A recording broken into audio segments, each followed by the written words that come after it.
Buenas tardes, el día de hoy mi grupo va a hablar sobre hemorragias de vías digestivas bajas, enfermedad diverticular del colon y angiodisplasias. Mi grupo está conformado por María José Díaz, Farid Díaz, Andrea Jiménez, Mateo Jaimes y mi persona, Edgar Gaviria. Bueno, esta es una tabla de contenido donde tenemos el orden en el que se va a desarrollar la exposición. Empezando con lo que serían hemorragias de vías digestivas bajas, vamos a tener principalmente su anatomía, que en esta parte lo que nos compete es intestino delgado e intestino grueso. El intestino delgado, como vemos en la imagen de la izquierda, sus principales componentes como son el duodeno, su segunda porción que es el yeyuno y su tercera el ilión, que esta se inserta dentro del ciego, que vendría siendo la primera parte de el intestino grueso, también llamado colon, en este caso el colon ascendente, que es la primera porción, pasando por la segunda, que es el colon transverso, y llegando a la tercera, lo que sería el colon descendente, el sigmoides, el recto y finalmente el canal anal y el ano. Bien, continuando un poco con la anatomía en este caso, para diferenciar una hemorragia de vías digestivas bajas de una alta, vamos a hablar de la referencia anatómica, en este caso el ligamento músculo y ángulo de Treitz, que es un repliegue de peritoneo que cubre el tercio caudal del músculo suspensorio del duodeno, o también llamado músculo de Treitz, y que supone anatómicamente una transición duodeno-yeyunal. Aquí tenemos el músculo suspensorio o ligamento de Treitz. Las hemorragias de vías digestivas altas serán las que se encuentren anteriores a este ángulo, y las bajas las que se encuentren posteriores a esta referencia. Bueno, en la clasificación de las hemorragias de vías digestivas bajas vamos a tener tres clasificaciones principales, que pueden ser aguda, crónica y oculta. Esta va a variar según la forma en la que se presente. Vamos a tener que la aguda se va a subdividir en cuatro. En este caso tenemos leve, que se define como una pérdida de volumen menor a 500 centímetros cúbicos o menor del 15% sobre el volumen total.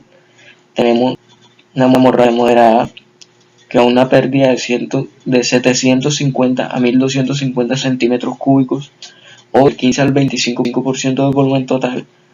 Una grave, que va de 1250 a 1750 centímetros cúbicos o del 25 al 30% del volumen. Y una hemorragia masiva, que vendría siendo la más grave y es una pérdida mayor de 1750 centímetros cúbicos o mayor del 35% sobre el volumen total. Tenemos también una hemorragia crónica, que esta es la que se va a perpetuar durante un largo periodo de tiempo, y sus pérdidas de volumen sanguíneo no van a ser tan abruptas, por lo que no va a causar desestabilización hemodinámica. Y tenemos una hemorragia oculta en ese, que debido a su forma de presentación, el paciente no es su primer signo de alarma encontrar sangre en las heces, ya que estas heces tienen un color que entra dentro de lo normal. En cuanto a la epidemiología, tenemos que su incidencia es de 20 a 30 casos por cada 1.000 habitantes, y esta va a variar según el área y el año de estudio. Tenemos que las lesiones de origen péptico son su causa más frecuente, y esto lo vamos a ver a continuación, y que la prevalencia aumenta significativamente de los 20 a los 80 años, siendo la edad media de presentación 65, y esta tiene una tasa de mortalidad del 2 a 4%. Bien, en cuanto a la etiología de esta patología, vamos a tener que es muy variada, que es multifactorial, y dentro de las principales o las más comunes tenemos las patologías colorectonales, dentro de los que encontramos la enfermedad diverticular, en un porcentaje del 20 al 50%, las angiodisplasias del 10 al 30%, las enfermedades intestinales inflamatorias como las colitis intestinales y la enfermedad de Crohn del 15 al 20%, las patologías neoplásicas o pólipos del 10 al 20%, las hemorroides y fisuras 4%, colitis infecciosas isquémicas van a ser menores del 10% cada una, y las proctitis por radiación del 1 al 5%. Bien, aquí tenemos las patologías de intestino delgado. Tenemos que estas son menos frecuentes y que van de un 2 a un 15%.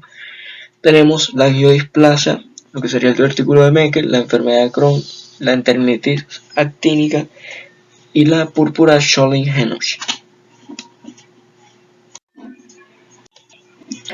Bueno, aquí tenemos una comparación entre las causas de una hemorragia digestiva bajas leves y otras graves. Dentro de las leves encontramos el 80% de las lesiones se van a producir en el canal anal, como las hemorroides en un 50% y las fisuras en un 18%. Y de estas vamos a tener el 15% van a ser patologías rectales colónicas, y dentro de estas encontramos 6.5% el cáncer y 5% la enfermedad inflamatoria intestinal. Vamos a tener dentro de las graves en niños la fisura anal, los pólipos juveniles, en jóvenes el síndrome de Meckel, la enfermedad inflamatoria intestinal, en adultos la enfermedad diverticular, la enfermedad inflamatoria intestinal, los pólipos, y en adultos mayores de 60 años angiodisplasias, pólipos, cáncer y colitis isquémica. Bien. Bueno, vamos a tener que la fisiopatología de esta va a depender de su etiología, también es muy variada. Entonces vamos a hablar un poco de lo que son los más frecuentes. Tenemos la enfermedad diverticular, y tenemos que un divertículo es una protrusión saccular de la pared del tubo digestivo o de un órgano hueco en general. En esta lo que ocurre es que hay una debilidad de la pared, y lo que ocurre es que se hernia la mucosa y por lo tanto ocurre una protrusión. Tenemos que su localización más frecuente es el colon ascendente y el sitio de sangrado va a ser el colon descendente. Y tenemos que aquí, digamos, la etiología de la enfermedad diverticular también va a ser muy variada. Dentro de sus factores que influyen se encuentran la genética, la dieta, la obesidad, el hábito intestinal y la microbiota. No nos vamos a detener en esto porque un poco más adelante se va a hablar específicamente de esta patología. También tenemos dentro de las más frecuentes en las enfermedades inflamatorias intestinales la enfermedad de Crohn.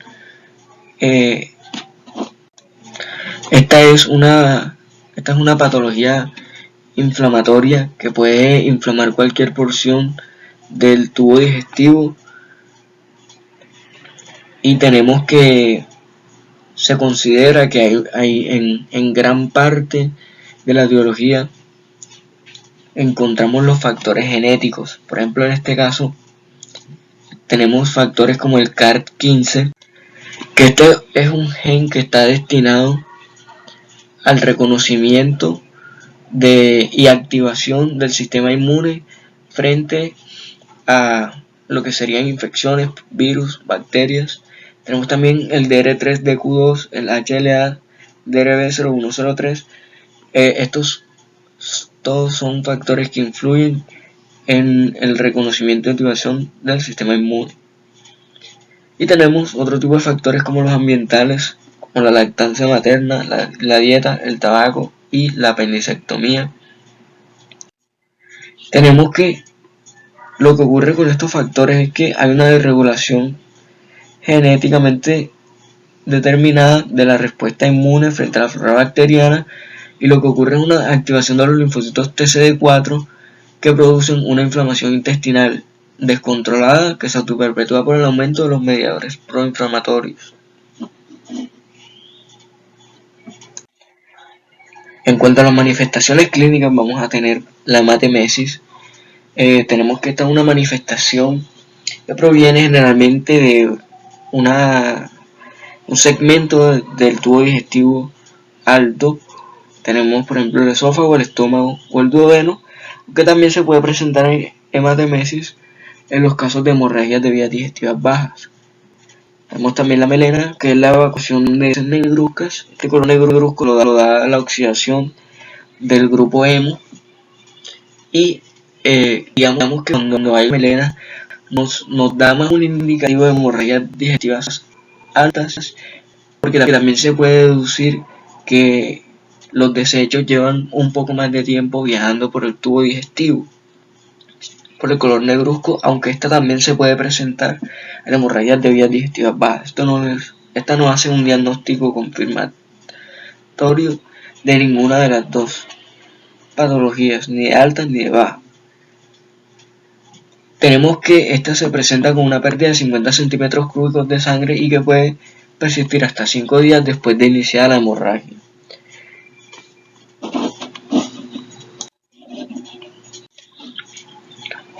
Tenemos que la enterorragia es la hemorragia que proviene de la mucosa intestinal. Tenemos la hematoquesia, que esta es la deposición con sangre pura o de sanguinolentas, a veces con coágulos. Tenemos que esta va a ser una sangre que va a tener un color rojo rutilante. Y este es un indicativo más de vías digestivas bajas, debido a que se puede deducir que las heces están, digamos, más frescas o que llevan menos tiempo viajando por el tubo digestivo. Tenemos la rectorragia, que es la hemorragia por el ano, el canal anal. Y estas hay que diferenciarlas de las pseudomelenas porque hay veces que las heces van a tener un color oscuro o rojizo debido a ciertos medicamentos o alimentos, como puede ser, por ejemplo, cuando una persona ingiere mucho hierro, o alimentos como puede ser la remolacha. Bueno, en cuanto a los métodos diagnósticos, vamos a tener que es muy importante realizar una buena anamnesia al paciente, con todos los datos completos, la edad. También podemos aquí preguntar justamente qué clase de alimentación tiene el paciente, sobre sus hábitos alimenticios.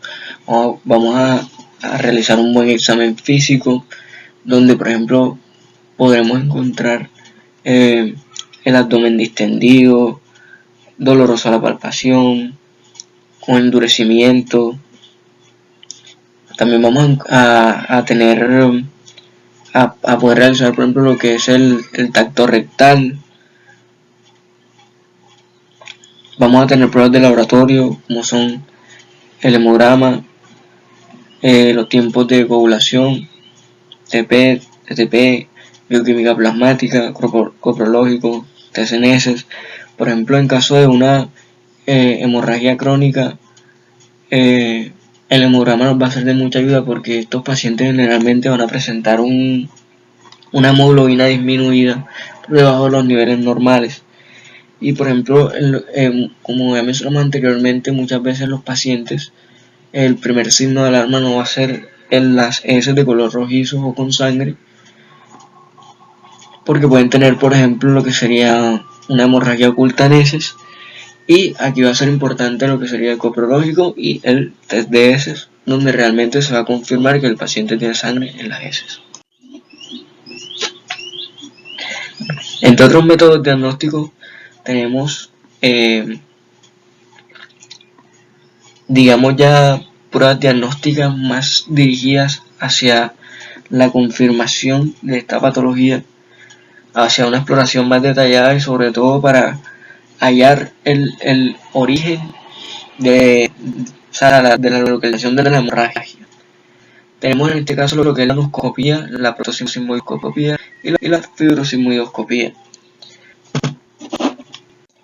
Bien, esta prueba se va a hacer insertar el endoscopio, que está a ser un tubo delgado con una potente fuente de luz en su extremo y una cámara en miniatura.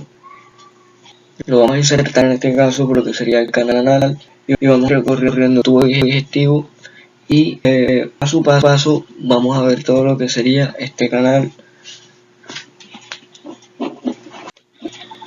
Vamos a tener en cuenta antes de realizar el procedimiento siempre una buena limpieza de este canal para poder realizar realmente una buena exploración y que no se interfiera el proceso con los mismos desechos que va a haber por aquí. Tenemos que aquí realmente se va a explorar y se va a encontrar el origen como tal de la lesión, donde se encuentra de la hemorragia, y también se puede ver en qué grado se encuentra la pérdida de sangre. Esto se va a poder valorar.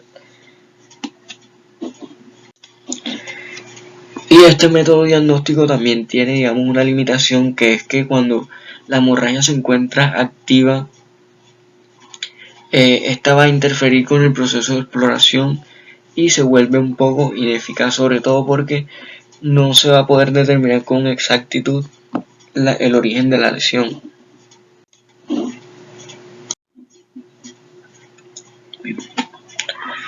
En este caso la colonoscopia, lo que se va a examinar es el colon. Esta tiene una tasa de diagnóstico entre el 74 o el 100%, lo que demuestra su eficacia. Su realización está indicada en todos los casos de hemorragias digestivas bajas tras la estabilización hemodinámica del paciente. Y de esto hablaremos un poco más adelante en la parte del manejo del paciente.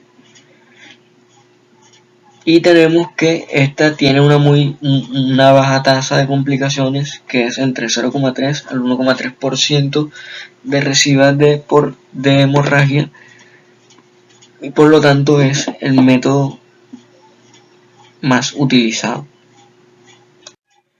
Bien, el caso de la arteriografía mesentérica se encuentra indicada cuando los pacientes tienen una hemorragia activa o que cursan con compromiso hemodinámico o con elevados requerimientos transfusionales.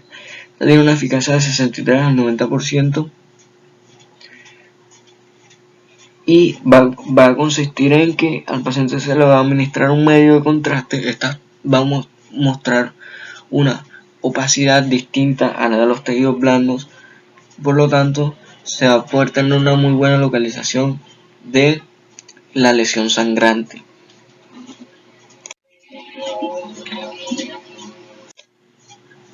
También tenemos la cápsula endoscópica, que es uno de los procedimientos más modernos, y tenemos que va a consistir en que al paciente se le va a administrar una cápsula y dentro de esta cápsula vía oral va a contener una cámara que va a tomar imágenes mientras está bajando por todo lo que sería el tubo digestivo, es decir, se va a tener un recorrido de todo el tubo digestivo. Esta permite una muy buena exploración de la totalidad del intestino delgado y tiene una eficiencia diagnóstica entre el 42 al 91%, y se mejora la sensibilidad cuando la realización de la cápsula endoscópica es próxima al episodio agudo que origina el ingreso hospitalario, es decir, menor de 48 horas después de que se presenta. Y tenemos que esta está contraindicada en pacientes con sospecha o presencia de estenosis intestinal. Bien, este es un algoritmo diagnóstico donde se resume lo que dije anteriormente de los métodos diagnósticos. Tenemos que si se tiene una sospecha de hemorragia de vías digestivas bajas, se hace una inspección anal a través del tracto rectal, se evalúa la gravedad. Si esta no es grave, se remite al paciente a consulta externa y se le manda una colonoscopia diferida. Si una hemorragia grave, el paciente se hospitaliza. Si se analiza el compromiso hemodinámico, si no es una hemorragia masiva, se le manda una colonoscopia, que también tenemos lo que sería la gamografía del nectato, o una cápsula endoscópica y una enteroscopia. Y si el paciente presenta lo que sería una hemorragia masiva. A este paciente se va a mandar una endoscopia alta, en este caso una angiografía que va a ser percutánea, una gramografía de Matías, y el paciente se va a remitir a cirugía.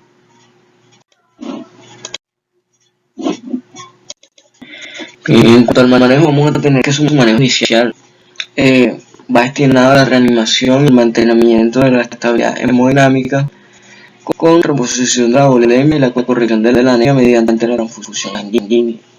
Tenemos que si el paciente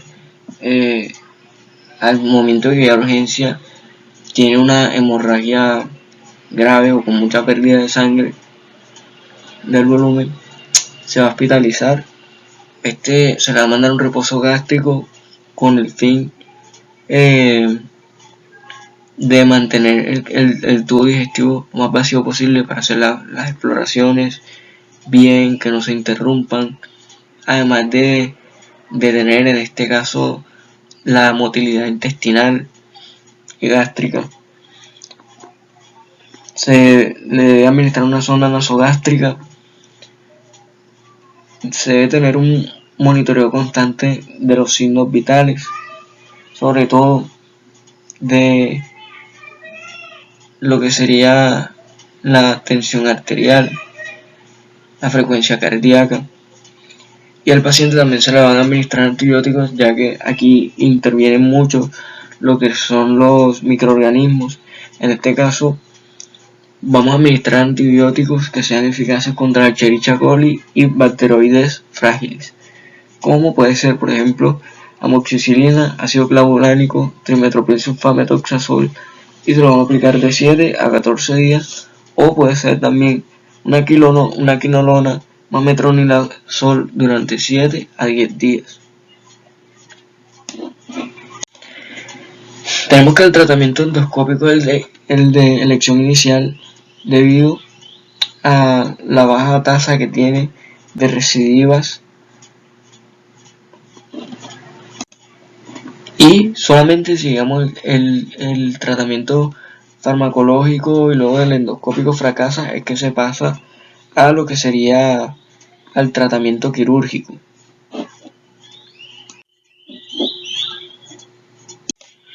Bien, tenemos entonces el tratamiento endoscópico, que es la primera opción. Se utiliza mucho en la hemorragia por divertículo en el colon, ya que este previene la recidiva y la necesidad del tratamiento quirúrgico.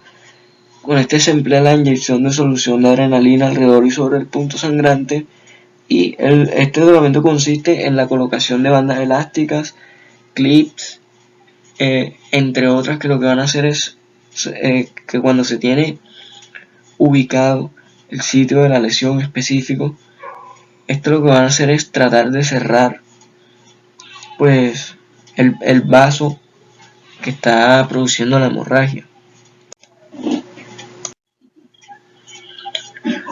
Tenemos el tratamiento angiográfico. Tenemos que este tiene una eficacia hemostática entre el 70 al 90%, con un riesgo de recidiva muy bajo o prácticamente nulo. Consiste en la embolización mesentérica superselectiva, sobre todo esta es muy útil cuando hay una hemorragia activa, y consiste en la colocación de microcatéteres que permiten un acceso lo más próximo posible al punto de sangrado. Bueno, llegando ya a lo que es el tratamiento quirúrgico, vamos a tener que este tratamiento va a realmente ser utilizado solo cuando sea necesario como última instancia. Si el paciente no mejora a través del tratamiento farmacológico, endoscópico, etc. Entonces tenemos que para realizar un tratamiento quirúrgico vamos a tener en cuenta unos criterios, como puede ser por ejemplo la persistencia del sangrado, la repercusión hemodinámica, elevados requerimientos de transfusiones sanguíneas, y está generalmente empleada en pacientes que tienen hemorragias masivas por la desestabilización hemodinámica. Tenemos que el tratamiento de elección cuando el origen es un divertículo de Meckel. Y en un estudio que se hizo, no fue necesaria la cirugía en pacientes que requerían menos de 4 unidades de concentrado de Matías en 24 horas, mientras que fueron operados los pacientes, el 60% de los pacientes que recibieron más de 4 unidades de concentrado de Matías en 24 horas. Bien, al momento de realizarle la cirugía al paciente, siempre vamos a tener en cuenta la localización preoperatoria del sangrado, o si esta no es posible o no se sabe todavía con exactitud, se le recomienda una exploración endoscópica intraoperatoria mediante colonoscopia o enteroscopia. Vemos que la resección segmentaria es una opción correcta que se asocia a un bajo riesgo de recidiva y de mortalidad, pero esto afecta en la parte, digamos, fisiológica de este caso, de este órgano. Si no se reconoce con exactitud el origen, la localización exacta de la lesión, el sangrado, no se recomienda la resección a ciegas, ya que esta tiene una incidencia de recidiva de hemorragia de 35 a 75% y de una mortalidad del 20 al 50%. Y en estos casos sería preferible la colectomía subtotal, que tiene una tasa de recidiva del 2% y una mortalidad del 20%. Bueno, en caso de la enfermedad diverticular, si el paciente no se recupera de la diverticulitis después del segundo episodio de diverticulitis, se recomienda una colectomía sigmoidea programada. Esto es debido al riesgo que tienen estos pacientes de aumento de las complicaciones.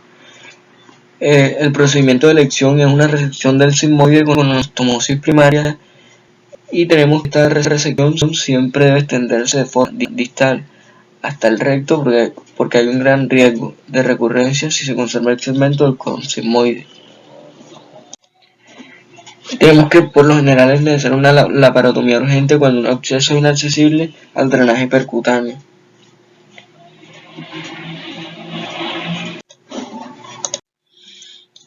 Bien, en caso de la enfermedad de Crohn, cuando se realiza la operación, las fístulas casi siempre ameritan resección del segmento intestinal con enfermedad de Crohn activa.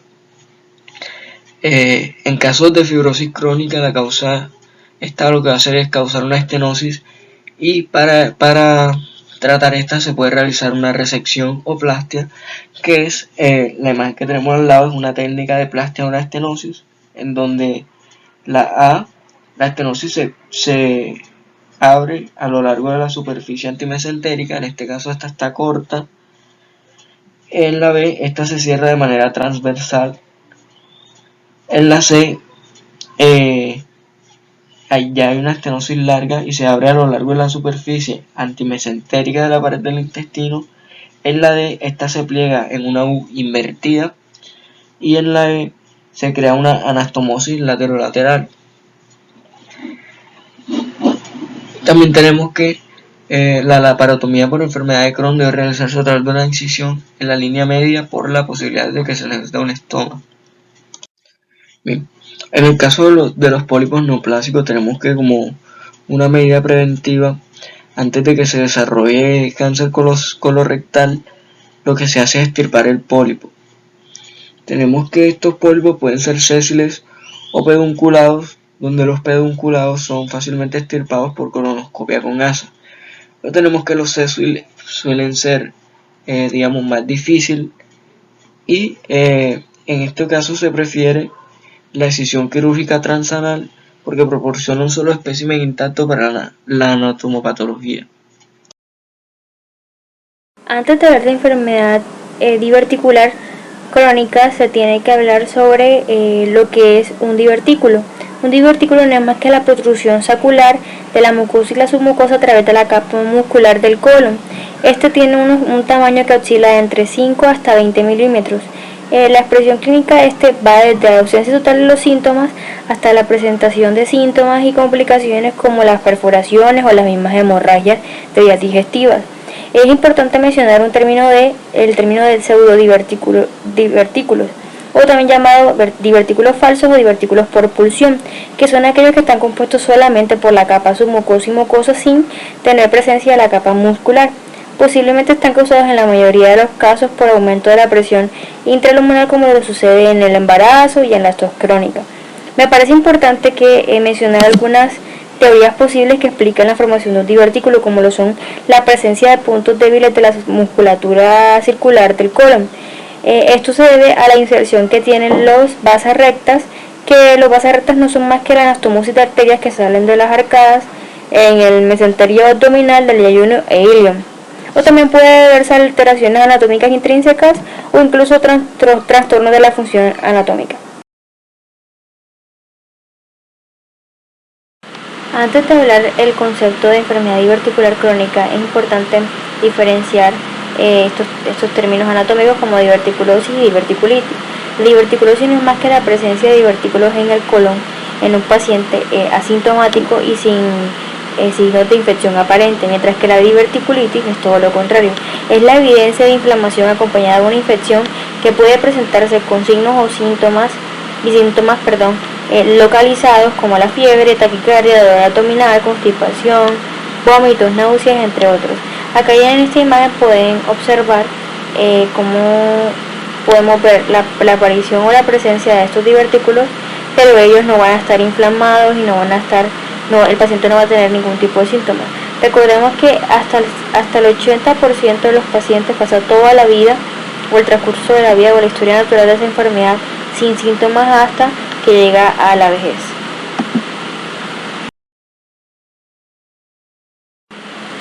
El término de enfermedad diverticular del colon engloba tres situaciones distintas asociadas a la presencia de divertículos en el intestino grueso, como es la diverticulosis, y como ya lo mencioné, son los divertículos presentes en el colon sin síntomas aparentes, diverticulitis, que es la inflamación de estos, y el sangrado, que es el principal signo de complicación de estos. En cuanto a su epidemiología, la enfermedad diverticular es la enfermedad colónica más común del occidente. Afecta del 10 al 15% de la población y es mucho más frecuente en países industrializados. Conforme aumenta la edad del paciente, la incidencia va también aumentando hasta llegar a un 63% cuando es mayor a 60 años. Esto se debe por la presencia de poca fibra en la dieta y signos de constipación. Por otro lado, la ubicación más común de este es en el sigmoides y en el colon descendente. Mas, sin embargo, hay estudios que evidencian que pacientes originarios de Asia presentan más que todo afección o alteraciones del colon ascendente o derecho. Por otro lado, es el diagnóstico gastrointestinal más común en Estados Unidos por un hábito dietario y se puede ver o puede aparecer más que todo en la sexta, séptima y octava década de la vida. El 80% de los pacientes permanece asintomático toda la vida y solo del 4 al 5% de los pacientes presentan complicaciones. Por otro lado, aquí hay un cuadro en el que podemos observar la prevalencia según la edad y según el género. El género más común o más afectado es el masculino, y conforme aumenta la edad vamos a ver que va a ver más afectado el femenino. Por otro lado, solo el 5% o del 2 al 5% de los pacientes van a verse afectados con una edad menos de 40 años, y conforme aumenta la edad puede llegar a aumentar su incidencia, como ya lo mencioné anteriormente. Por último, la enfermedad diverticular en jóvenes es un tema bastante importante, ya que el factor de riesgo más importante de este, en un 85 al 95%, es la obesidad. Esto se debe a que hay una constante liberación de citoquinas proinflamatorias que van desde la grasa visceral hasta el intestino. Como ya lo mencioné, del 2 al 5% de la población menor de 40 años se ve afectada, y más que todo se ve afectado el sigmoides y el colon descendente. Por otro lado, los pacientes con síntomas, que es más que todo el 50% de estos jóvenes, el tratamiento de elección para ellos es la cirugía. Antes de hablar de los factores etiológicos, es importante mencionar que la enfermedad diverticular tiene un origen multifactorial que puede ir desde una baja ingesta de fibra hasta la dismotilidad intestinal, una alteración en la microbiota intestinal o una alteración en el tejido conectivo. Aquí vamos a hablar sobre los principales factores que pueden alterar o pueden dar origen a la presencia de una enfermedad diverticular establecida. Dentro de ellos vamos a encontrar la edad. Sabemos que conforme aumenta la edad, el riesgo de padecer la enfermedad diverticular va a ir aumentando. y esto está estrechamente relacionado a la alteración en la expresión de las metaloproteasas importante para la producción de diferentes sustancias o compuestos como el tejido conectivo y el colágeno tipo 1 y 2 y 3 que se van a ver obviamente alterados más adelante. Tenemos el hábito del tabaco que puede aumentar el riesgo de padecer enfermedad diverticular hasta en un 23% debido a que disminuye la producción de moco del colon, y también se dice que puede alterar la microbiota normal intestinal. Tenemos el consumo constante de medicamentos como los opioides, los AINES, y tenemos que incluso consumir 100 miligramos de aspirina puede aumentar el riesgo de padecer enfermedad diverticular. Por otro lado, hay estudios que están en un gran conflicto porque ellos dicen que las estatinas y los antagonistas del calcio como el amlodipino pueden ser tanto medicamentos protectores como también pueden aumentar el riesgo de perforación intestinal. Tenemos otro factor importante que es la genética, como es el gen TNF-SF15, el cual afecta en un 14 a un 15% de los hermanos homocigotos. Y también tenemos algunas alteraciones hereditarias raras del tejido conectivo, como el síndrome de Williams-Beuren, el síndrome de Ehlers-Danlos, que hay una disminución en la expresión del colágeno tipo 3. Por otro lado, tenemos el hábito del alcoholismo, que el consumo mayor a 30 gramos de alcohol al día puede incluso aumentar hasta un 70% el riesgo de padecer enfermedad diverticular. Y tenemos otros estudios que evidencian enfermedades o estados de inmunosupresión como la enfermedad renal crónica, la enfermedad renal poliquística, la hipertensión arterial, la diabetes mellitus, la hiperlipidemia, la enfermedad coronaria cardíaca, la enfermedad cardíaca coronaria, las hiperuricemias, entre otras, que pueden predisponer al desarrollo de una enfermedad diverticular más adelante o en un futuro. Para hablar de fisiopatología es importante hablar sobre la puerta arterial del colon, que está dada por vasos anastomosados que van desde el mesenterio a las paredes atravesando la capa muscular circular. Pero con el tiempo el espacio que hay en este se va agrandando, provocando agujeros en la capa que después estos van a servir o van a ser esos mismos que por ahí van a proteger la mucosa o la submucosa, como lo vemos en la imagen azul.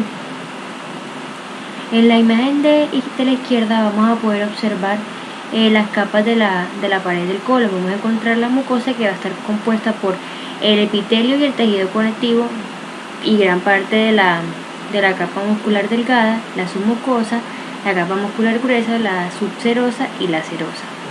Es importante mencionar y dejar claro estos términos o estas estructuras para poder explicar más adelante la fisiopatología o cómo se dan las diferentes teorías que puedan explicar la aparición de un divertículo.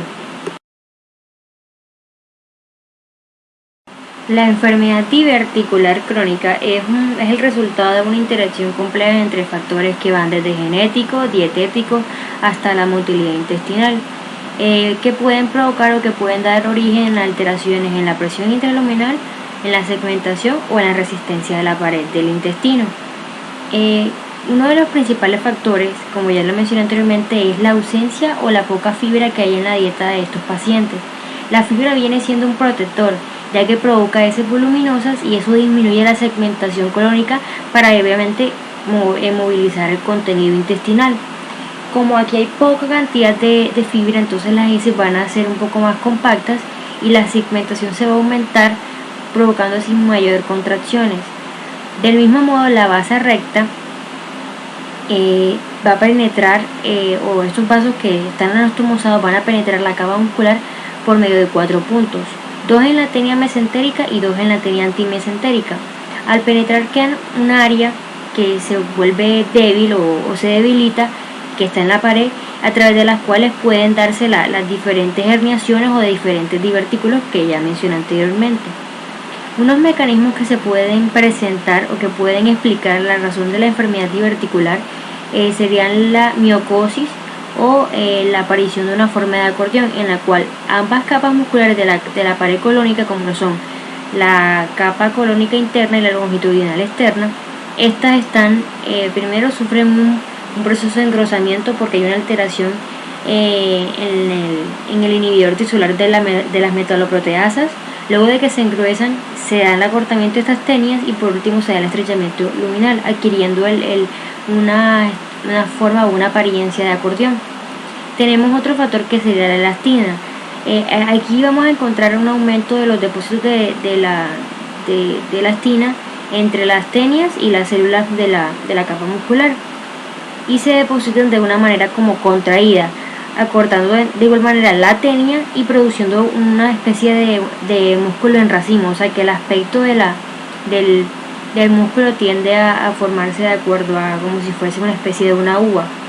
Y por último tenemos alteraciones del colágeno, en el cual aumenta el colágeno tipo 3, como lo podemos ver en diferentes alteraciones como el síndrome de Marfan, entre otros que ya mencioné anteriormente, donde la disminución de la pared intestinal es lo que, pues obviamente, lo que más prima aquí en este momento, debido a las altas presiones intraluminales que provocan la protrusión, herniación o la formación de un divertículo.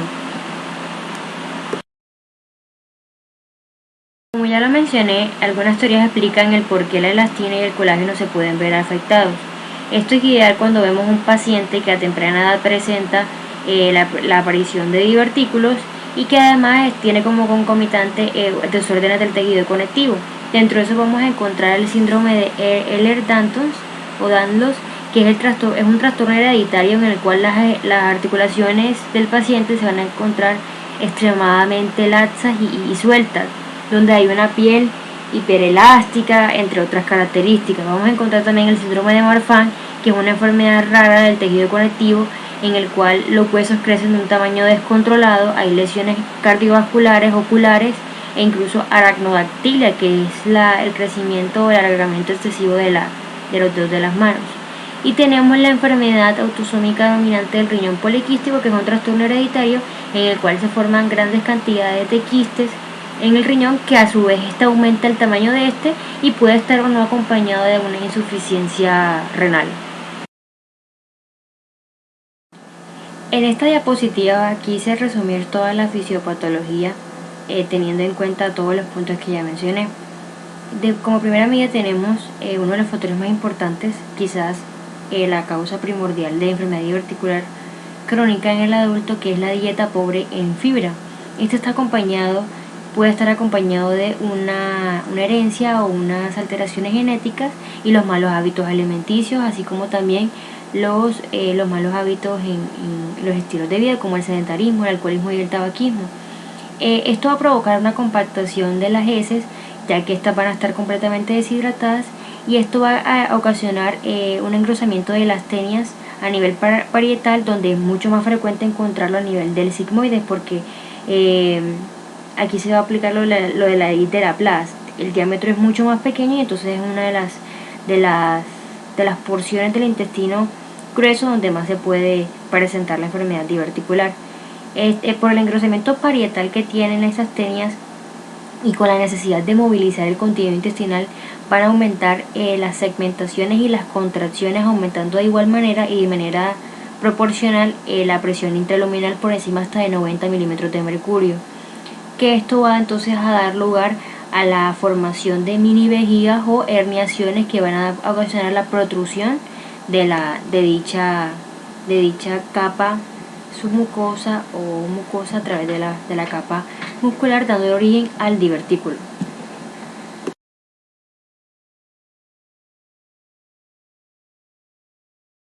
Tenemos la teoría de Painter, que no es más que aquella que explica que las contracciones del colon a nivel de los pliegues australes forman pequeños compartimientos separados, o también llamados mini vejigas. Esto es básicamente por lo que ya mencioné anteriormente. La dieta pobre en fibra va a ocasionar o va a producir unas deposiciones muy pobres en volumen y en peso, que lo que van a ocasionar al final de cuentas es un aumento de la presión intraluminal por encima de 90 milímetros de mercurio, y que va a ejercer esta presión en el colon para poder impulsar el tránsito intestinal. Entonces se van a dar unas contracciones en el colon muy fuertes y se va a dar una hipersegmentación, provocando así lo que vemos ahí, unas contracciones y unas mini vejigas, dando lugar a los divertículos, como lo vemos en la imagen del lado derecho. Como consecuencia de la dificultad para poder movilizar las el tránsito intestinal o las heces, se provoca una éstasis de este contenido y posteriormente se puede dar lugar a una obstrucción. Entonces este proceso va a generar una especie de un ambiente en desequilibrio que va a producir el crecimiento excesivo de unas bacterias en el intestino, que pueden llegar incluso por encima de 100.000 unidades formadoras de colonia. Dentro de las más comunes o dentro de la microbiota alterada vamos a encontrar anaerobios como los bacteroides, Clostridium, entre otros, que pueden obviamente alterar y coinfectar el proceso del paciente, dando lugar a no una diverticulosis sino una diverticulitis, provocando incluso síntomas como ya los mencioné: taquicardia, fiebre, leucocitosis, dolor, defensa, constipación, náuseas, vómitos, entre otros. La enfermedad diverticular crónica se puede clasificar en simple y complicada. Dentro de las más comunes o en un porcentaje más frecuente se va a encontrar la simple en un 75% y la complicada en un 25%, donde podemos encontrar dentro de esas complicaciones los abscesos, las perforaciones, las fístulas, entre otros. Vamos a tener una clasificación en verdaderas y falsas, donde las verdaderas son aquellas que son congénitas y las falsas son las que ya mencioné al principio de esta exposición, también llamadas por pulsión o pseudodiverticulosis, en las cuales no incluyen todas las capas de la tenia, como lo son solamente la submucosa y la serosa. Dentro de la ubicación vamos a encontrar, es mucho más frecuente solamente el compromiso sigmoide en un 95%, pero pueden alterarse otras porciones del colon, como lo son la descendente y la ascendente, que es mucho más frecuente en pacientes que están o que son originarios de Asia. Muy buenas, yo soy Farid Andrés Díaz Jinete y vamos a continuar con el desarrollo de hemorragias de vías digestivas. En esta ocasión vamos a hablar un poco acerca de las manifestaciones clínicas. Debemos que dentro del cuadro clínico característico de estos pacientes suelen presentar dolor tipo cólico en la fosa ilíaca izquierda y que manifiestan un dolor un dolor exquisito a la descomprensión, ya que en estas ocasiones podemos ver un abdomen distendido, una ausencia de peristalsis, que nos lleva a tener en cuenta que estamos en presencia de un compromiso peritoneal. ¿Por qué se manifiesta ese dolor a nivel de la fosa ilíaca izquierda? Debido a que en estos casos vamos a ver que estos pacientes presentan compromiso del colon ascendente, que es esta porción de acá. Vamos a ver que en algunos casos estos pacientes se van a presentar asintomáticos, y es cuando estos pacientes tienen presencia de divertículos, pero estos no se van a encontrar inflamados. Hasta que se dé una inflamación de estos divertículos es donde vamos a ver en nuestro paciente la presencia de aquellos síntomas que nos orientan hacia nuestro diagnóstico. Tenemos que estos pacientes van a manifestar una presencia de unos dolores abdominales y unos dolores abdominales tipo cólico, que estos solo se van a aliviar cuando el paciente tiene defecación o expulsión de gases. Estos pacientes también nos van a manifestar que van a tener una sensación de plenitud debido a ese aumento de gases, que sería el meteorismo, el tenesmo, que también estos pacientes van a manifestar la presencia de tenesmo, que es aquella sensación de que expulsan las heces fecales, pero aún sienten que tienen contenido en las vías digestivas. O sea, que aún se encuentra presente aquella sensación de excreción. Vamos a ver que estos pacientes también van a presentar unos hábitos intestinales irregulares, donde estos pacientes nos van a manifestar que tienen diarrea, que van a presentar constipación.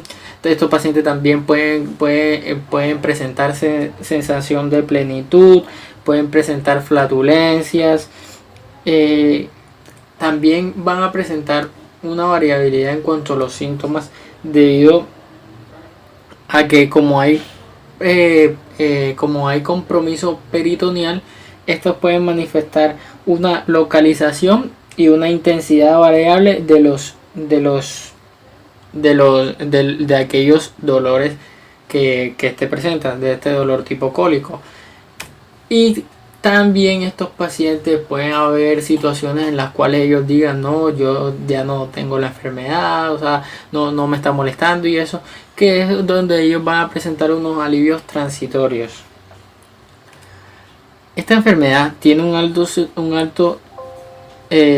según estudios, se ha buscado encontrar cuál es el porcentaje de recurrencia que tienen los pacientes en cuanto a la diverticulitis, y se dice que del 9 al 36%, según un gran estudio retrospectivo que se llevó con una cantidad de 3.165 pacientes tratados por diverticulitis durante 9 años, el 9% tuvo una recurrencia y el 3% tuvo más de una recurrencia después de un tratamiento inicial no operativo. Y un estudio retrospectivo que analizó a 954 pacientes consecutivos con diverticulitis encontró una tasa de recurrencia a 5 años del 36%, con un 3.9% de pacientes que se complicaron y derivaron en abscesos, fístulas y perforaciones libres. En cuanto a la conclusión, tenemos que el riesgo a desarrollar una diverticulitis complicada fue de solo 5% durante 8 años seguidos. En cuanto al diagnóstico de la enfermedad diverticular, esta la podemos realizar ya sea por la clínica o por técnicas imagenológicas como lo son el enema de Vario, la tomografía computarizada, que esta es el gold estándar de esta enfermedad, debido a que tiene una sensibilidad del 94% y una especificidad del 99%, pero realmente la colonoscopia es la herramienta ideal para diagnosticar la enfermedad diverticular. Sin embargo, hay situaciones en las que se encuentra contraindicada, como lo es la diverticulitis aguda, debido a que esta puede relacionarse con perforaciones al momento de la insuflación de aire.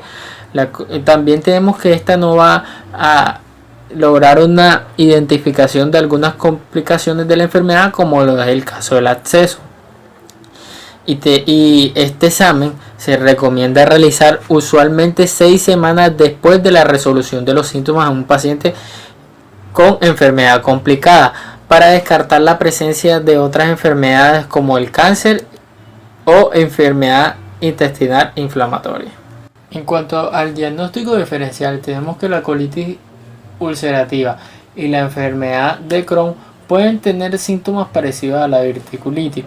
Estos presentan dolor abdominal y cambios en el hábito intestinal. En cuanto a la colitis isquémica, esta suele presentar episodios de hipotensión, dolor abdominal difuso o localizado en áreas de isquemia. Además, esta presenta en ocasiones diarrea sanguinolenta, que no es típica de la diverticulitis. Por el otro lado, tenemos otra patología que debemos descartar, que es en el caso de la gastroenteritis infecciosa y la apendicitis aguda.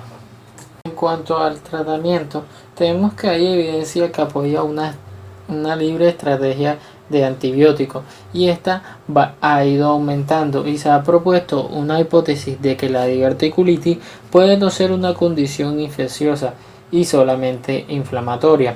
El tratamiento conservador en la diverticulitis aguda no complicada sugiere que no utilizar antibióticos es seguro, factible y efectivo.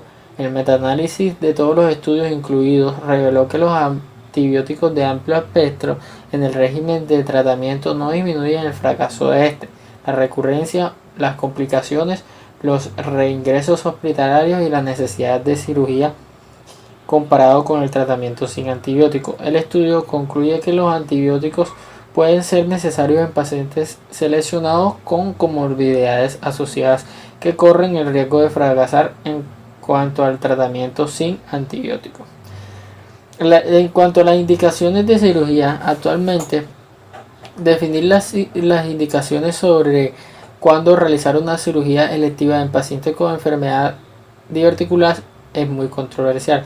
Se requiere un abordaje individual, sea en cada paciente, evaluando toda la historia clínica,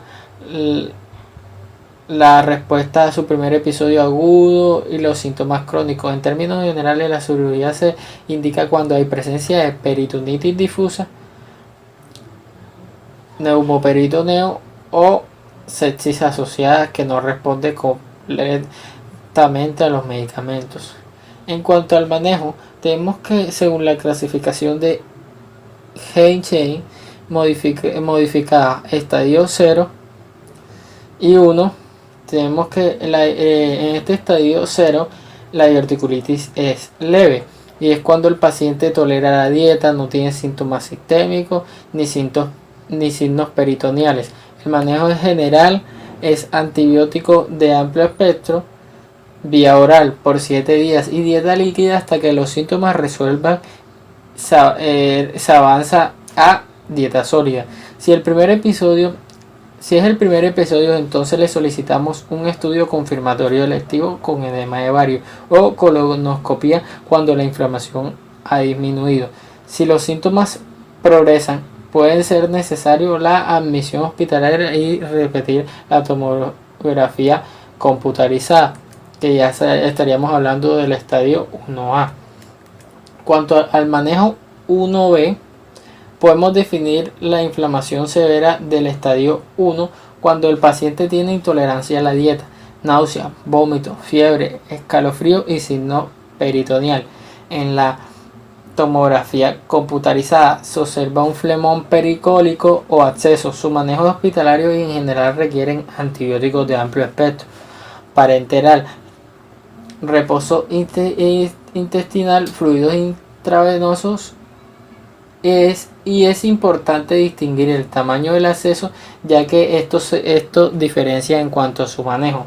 Si este es un absceso pericólico menor de 2 centímetros, pueden resolver con antibióticos intravenosos, y los abscesos que se confirman mayores a 2 centímetros probablemente requieran de drenaje percutáneo guiados por tomografía computarizada.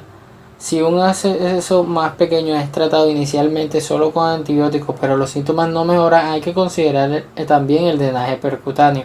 La progresión de los síntomas a pesar del drenaje percutáneo de un absceso indica la necesidad de cirugía. Los pacientes que se recuperan de un episodio inicial de diverticulitis complicada deben ser considerados para una colectomía segmentaria electiva después de la resolución de la inflamación aguda.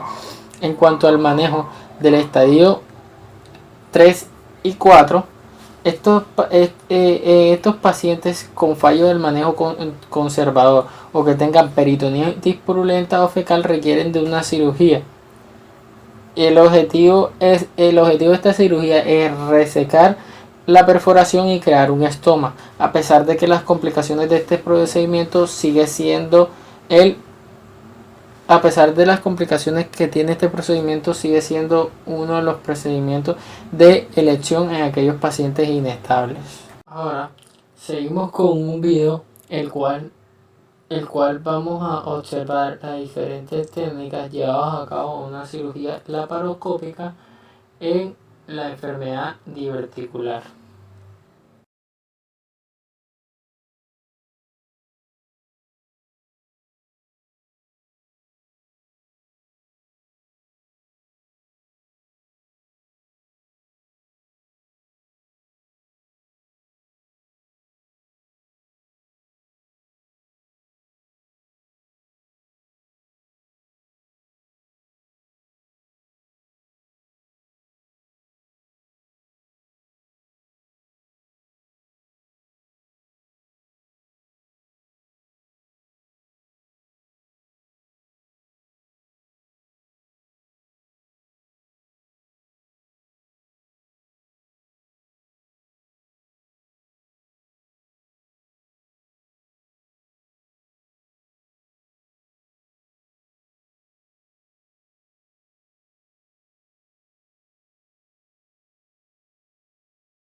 Bueno, nosotros tenemos la recesión laparoscópica en dos contextos.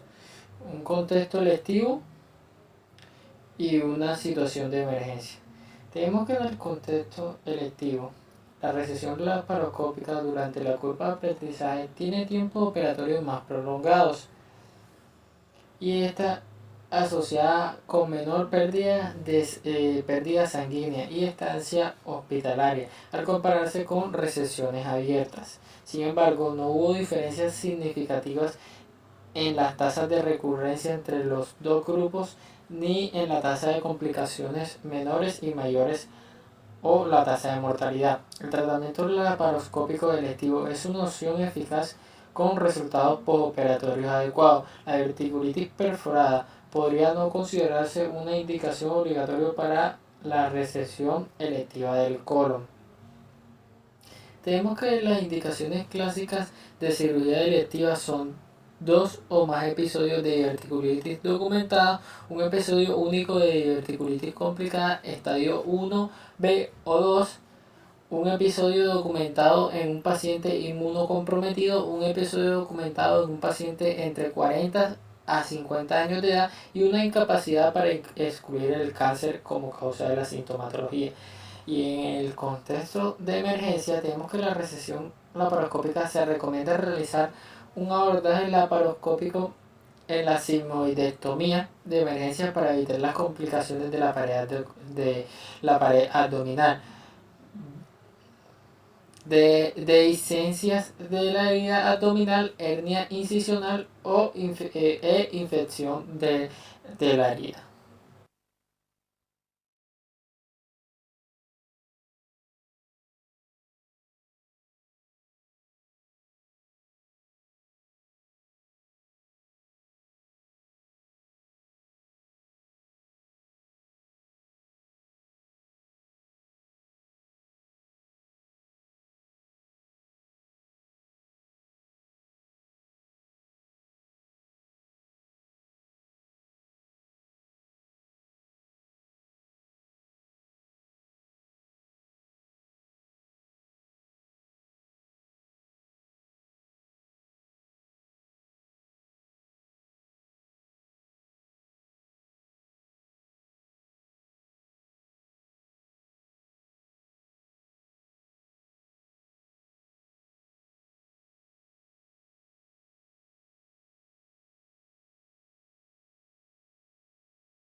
Tenemos que en cuanto al lavado laparoscópico, este es conveniente solo en casos de diverticulitis estadio 3, si hay perforación. Entonces, si se requiere la resección con o sin anastomosis primaria, en la actualidad la evidencia sugiere que el lavado laparoscópico podría convertirse en el tratamiento definitivo para diverticulitis perforada en algunos casos.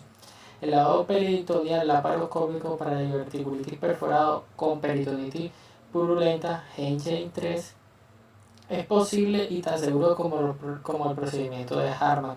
A pesar de ello, no se encontraron diferencias en las complicaciones a la mortalidad que concluyen que el lavado laparoscópico es una alternativa segura al procedimiento de Hartmann. La selección de pacientes adecuados para realizar el lavado laparoscópico puede ser muy complicada. En cuanto a las complicaciones, tenemos que el absceso va a constituir la complicación supurativa de un fluidón.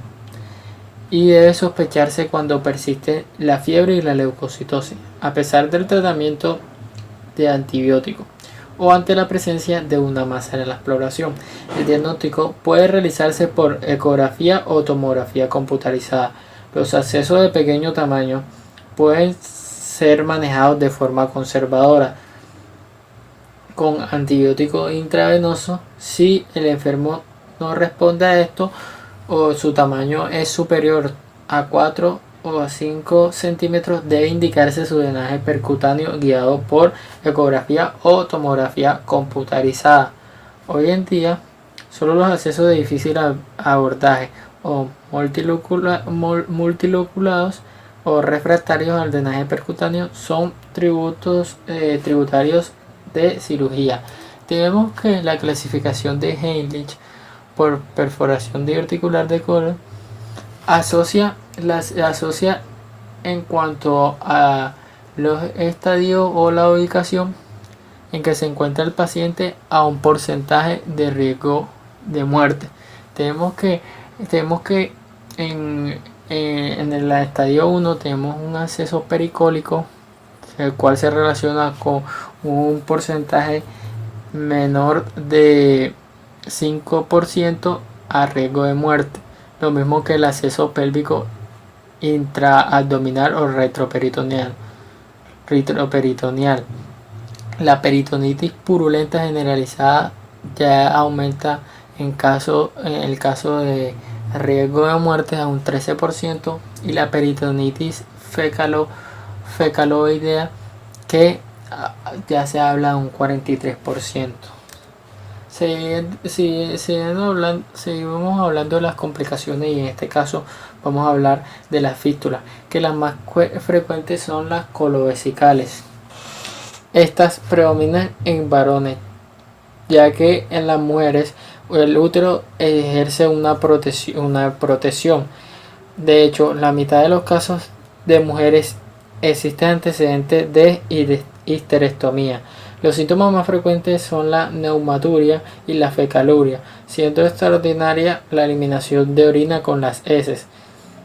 Le siguen en frecuencia las fístulas colovaginales, coloentéricas y colouterinas. La tomografía computarizada es útil en el estudio de las fístulas colovesicales, ya que además de mostrar la neumaturia, permite evaluar la extensión y el grado de inflamación pericólica. El enema opaco confirma la existencia de divertículos, pero solo muestra la mitad de los casos la fístula. La cistoscopia permite detectar anomalías vesicales en la mayoría de ellos. El tratamiento de la fístula suele ser quirúrgico. En las colovesicales suele ser suficiente una recesión de la zona diverticular, pudiendo preservar la vejiga de la mayoría de las ocasiones. Siguiendo con la siguiente complicación, que es la obstrucción, tenemos que esta puede ser una complicación tanto aguda como crónica de la diverticulitis aguda. Ya se ha mencionado que su etiología puede ser multifactorial cuando la oclusión es resultado del edema y espasmo asociado a inflamación. Los síntomas se resuelven al desaparecer el proceso inflamatorio. Si la estenosis es debida a la compresión intrínseca de un acceso periarticular, habitualmente se requiere un drenaje percutáneo o quirúrgico. Finalmente, cuando la oclusión es el resultado de una estenosis retráctil secundaria a la reaparición cicatrizal de un episodio previo, a veces pueden ser subclínicos, puede ser necesaria la exeresis quirúrgica del segmento afectado. Y por último tenemos la perforación libre, que es habitual y acontece de forma más frecuente en los pacientes inmunocomprometidos, y el tratamiento es quirúrgico urgentemente. Buenas tardes, mi nombre es Mateo Jaimes y a continuación el tema a tratar es la angiodisplasia. Las lesiones vasculares del tracto gastrointestinal se reconocen con una frecuencia cada vez mayor como causa de hemorragia del tubo digestivo. Esto a consecuencia del incremento en la realización tanto de endoscopias como angiografías. Ahora, ¿qué es la angiodisplasia? Pues la angiodisplasia es una entidad clínica anatomopatológica caracterizada por la acumulación ectásica focal que lleva a la dilatación de las venas tanto en la mucosa como en la submucosa y que, a diferencia de otras lesiones vasculares congénitas o neoplásicas del tracto gastrointestinal, no se asocian con lesiones angiomatosas de la piel u otras vísceras. Es decir, la angiodisplasia es la malformación vascular más común del tracto digestivo y se caracteriza por un acúmulo anómalo de vasos dilatados con pared adelgazada y frágil, por lo que pueden romperse con relativa facilidad y causar una hemorragia. La angiodisplasia debe ser diferenciada de la telangiectasia hemorrágica hereditaria, hemangiomas, malformaciones arteriovenosas y de condiciones con cambios vasculares secundarios tales como colitis postradiación y enfermedad inflamatoria intestinal. En su etiología, el origen de estas lesiones todavía no está del todo claro, pero se suele asociar al envejecimiento natural del ser humano. Estas suelen detectarse en personas mayores de 60 años y están asociados principalmente a enfermedades como enfermedades sanguíneas como la enfermedad de von Willebrand, valvulopatías como lo es la estenosis aórtica e insuficiencia renal crónica terminal, y en menor medida a la cirrosis hepática o enfermedades respiratorias graves. Se cree que estas lesiones son producidas por pequeñas obstrucciones del flujo sanguíneo que originan una creación compensadora anómala en los vasos sanguíneos, por los cuales estos se dilatan y se vuelven frágiles y propensos a una ruptura. Es bueno recalcar que la angiodisplasia es la anormalidad vascular más común del tracto gastrointestinal y es probablemente la causa más frecuente de hemorragia digestiva baja recurrente después de los 60 años de edad. Representa hasta un 6% y del 1.2 al 8% de los casos de hemorragia de tubo digestivo alto. Estas se pueden detectar en la pared interna de múltiples lugares del tubo digestivo, ya sea estómago, intestino delgado o intestino grueso. El 40 al 60% de los pacientes tienen más de una angiodisplasia. Típicamente están agrupados en la misma localización, pero incluso un 20% de los pacientes pueden tener concomitantemente en otros lugares del tubo digestivo. Hoy en día se sabe que el 50% de pacientes mayores de 60 años padecen de divertículos y de ellos un 55% padecen angiodisplasia. En los niños y adolescentes, las causas más comunes de sangrado bajo son en su orden: divertículo de Meckel, pólipos y enfermedad inflamatoria del colon. En pacientes adultos menores de 60 años son los divertículos, los tumores, la enfermedad inflamatoria del colon y los pólipos. Mientras que en pacientes mayores de 60 años la primera causa es la angiodisplasia, la segunda los divertículos y en último lugar las neoplasias y pólipos. Ahora, en pacientes afectados de una angiodisplasia de colon, un 15% sangran masivamente, un 25% sufren sangrado evidenciado solo por la presencia de melenas y un 15% va a presentar lo que serían signos de anemia ferropénica. De ellos, el 90% de todos los pacientes dejan de sangrar espontáneamente y el 50% de los casos en esta patología se asocia a una enfermedad cardíaca, como que la principal sería la estenosis aórtica. Bueno, y hablando un poco de en la localización donde está más presentes, la angiodisplasia representa en un 80% de los casos en ciego y colon ascendente, un 10% en yeyuno y un 5% en el ilion. Ahora, para hablar de la fisiopatología de esta entidad, hay que recordar los estudios descritos en los que se han utilizado técnicas con inyección y depuración indican que las angiodisplasias son lesiones vasculares degenerativas asociadas al envejecimiento. Las evidencias que avalan esta teoría es su identificación frecuente tanto durante la colonoscopia de individuos de edad avanzada como en colones inyectados y resecados de pacientes de edad avanzada sin antecedentes de hemorragia. La causa probable de esta degeneración es una obstrucción de bajo grado parcial e intermitente de las venas ubicadas en la submucosa, en el sitio donde estos vasos traspasan las capas musculares del colon. Los episodios repetidos de un aumento transitorio de la presión durante la contracción muscular y la distensión del ciego a lo largo de un periodo prolongado de años terminan por producir la dilatación y tortuosidad de las venas de la submucosa y posteriormente en las vénulas y los capilares de las unidades mucosas que drenan en estos vasos sanguíneos. Por último, los anillos capilares se dilatan y se produce una pequeña fístula arteriovenosa, la cual es responsable de la vena de llenado temprano, que es la característica principal angiográfica de esta lesión. Ahora, en el microscopio, las angiodisplasias se observan como vasos de paredes delgadas, distorsionados y dilatados, revestidos por endotelio y menos frecuentemente por una pequeña capa de músculo liso. Por su estructura parecen ser venas, vénulas y capilares ectásicos. Bueno, siguiendo con los signos y síntomas, encontramos que estos vienen derivados exclusivamente de la hemorragia y de la magnitud en el interior del tubo digestivo.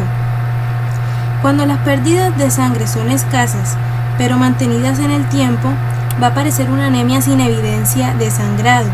Esta se puede detectar a través de las trazas de sangre en el análisis de las heces en el laboratorio.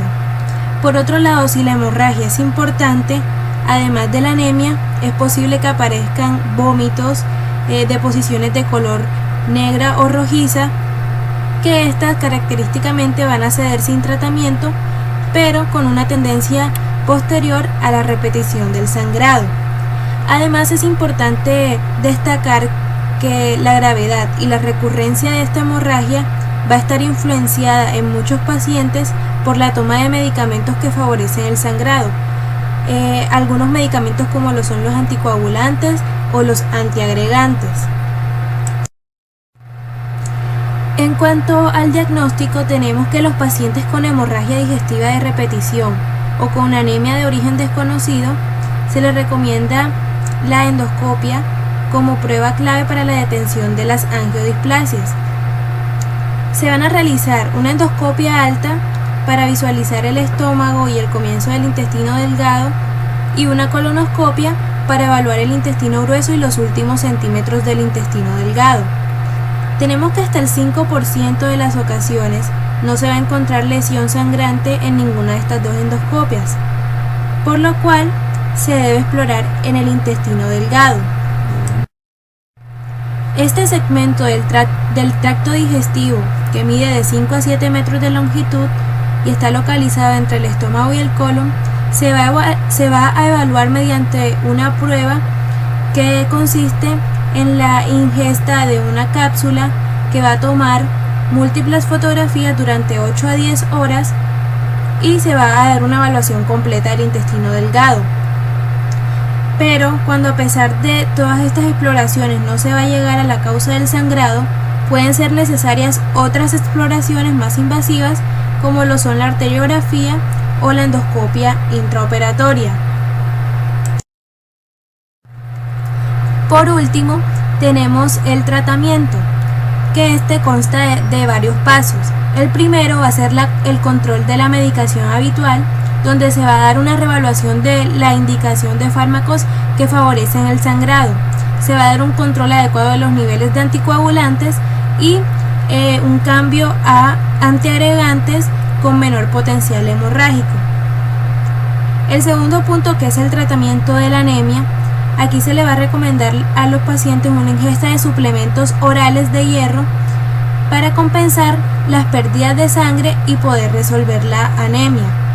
Pero en casos graves, donde sea necesaria la transfusión de sangre o que no responden al hierro oral, se debe plantear el tratamiento con hierro intravenoso a dosis altas. El tercer punto ya es el tratamiento endoscópico de las lesiones. Tenemos que las angiodisplasias se deben tratar durante la endoscopia siempre que ésta se realice por estudios de sangrado o anemia. Aunque existen diferentes métodos, el procedimiento habitual es la destrucción de la lesión con una sonda de plasma argón. Pero cuando estas lesiones son muy numerosas pueden ser necesarias varias endoscopias para la resolución definitiva. A continuación se les va a mostrar un video donde podremos ver en qué consiste el plasma argón. El argón plasma es utilizar a través de este catéter azul el gas argón combinado con energía eléctrica para que se produzca un rayo y queme lesiones como estas que son angiodisplasias, son estas lesiones rojas que ustedes ven aquí, y le producen sangrado a los pacientes. En este caso se trata de un paciente con una proctitis actínica que fue secundaria a una radiación. Observen cómo pasamos la sonda, que es esta sonda azul, y vamos oprimiendo el pedal para que se libere el gas y simultáneamente la corriente eléctrica, lo cual hace que se quemen estas lesiones, se conviertan de rojas como vemos a blancas, con lo cual aseguramos que no van a sangrar más. Usualmente realizamos este procedimiento en 1 o 2 sesiones. Bueno, siguiendo con el cuarto punto, tenemos la arteriografía o cirugía con endoscopia intraoperatoria. Estas ya son técnicas complementarias que se deben reservar para hemorragias graves sin respuesta al tratamiento endoscópico o en el caso de una hemorragia masiva que pone en peligro la vida del paciente. Y en el quinto y último punto tenemos el tratamiento farmacológico con estrógenos análogos de la somatostatina. Aquí se dice que a pesar de que existen pocos estudios y con pocos pacientes, los resultados que se han obtenido indican que pueden ser eficaces para frenar las hemorragias derivadas de las angiodisplasias. Pero hasta que no haya una evidencia científica más sólida, lo recomendable para su utilización es a aquellos pacientes con lesiones numerosas que no responden a ningún tratamiento, que sean inaccesibles a la endoscopia o de un alto riesgo quirúrgico. Muchas gracias.